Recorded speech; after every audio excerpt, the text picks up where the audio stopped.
So if there's any questions you can ask, or something you don't understand, don't be afraid. Don't spread rumors. You ask your question and I can answer.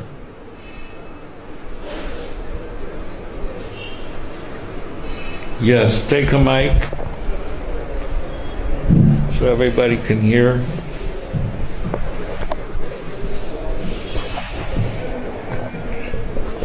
Hare Krishna.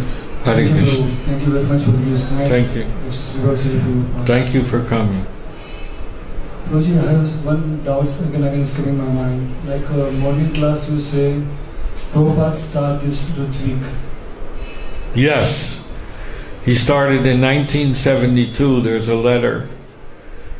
See, Prabhupada was getting at that time 30 to 40 requests a week for Harinam initiation. But Prabhupada was traveling. So how could he do all these initiations if he's traveling? He'd have to ship the beads, which was by airmail, which was very expensive. It would cost hundreds of dollars. And so therefore he thought that if I empower, that's how I got the word empower, because he used the word empowered. If I empower 2 devotees to chant on the beads, it will be as good as if I chanted on the beads. He said that in the letter to Kirtananda and to Ray Bhattinanda in Europe. And then he expanded it. By 1976, almost every temple president was a ritvik, because they were all doing the fire sacrifices and doing the second initiation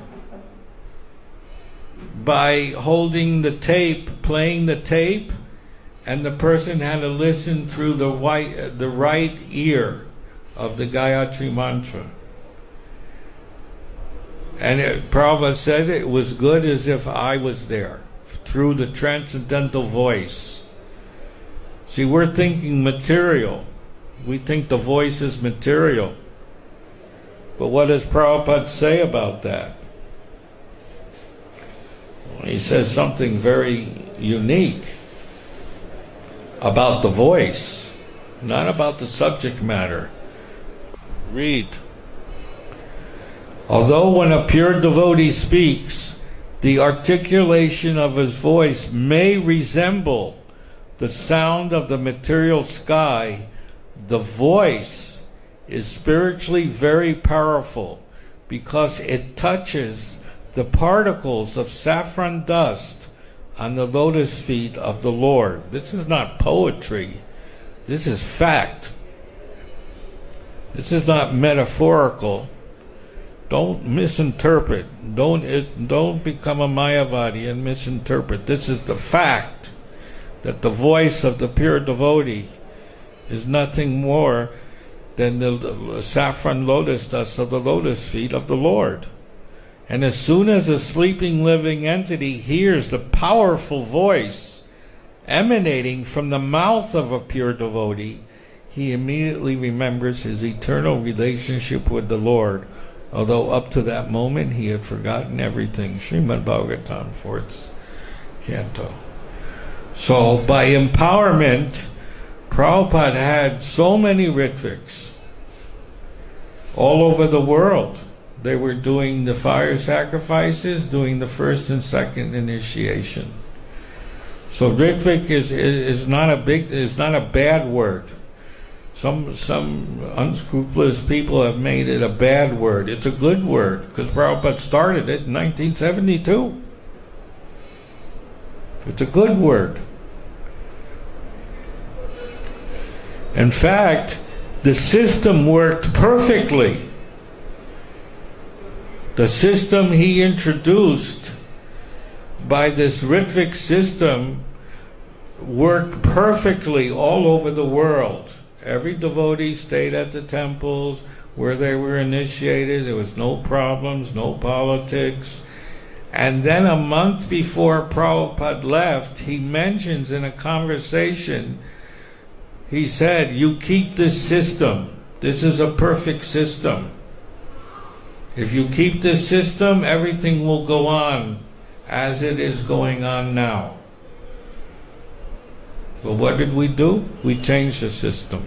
That's another story. And that's why havoc came in the 80s. There was havoc, fire in the institution, because we changed the system. And Prabhupada said, you keep the system, because it was working perfectly. Oh, I've already read 4,000 letters. There were hundreds and hundreds of devotees being initiated all over the world. And Prabhupada, when he got the letters from the temple presidents, he would name the person who should do the ceremony and also do the second initiation by playing the tape. He said even a woman could do it, could do the fire sacrifice and play the tape. There was no bar.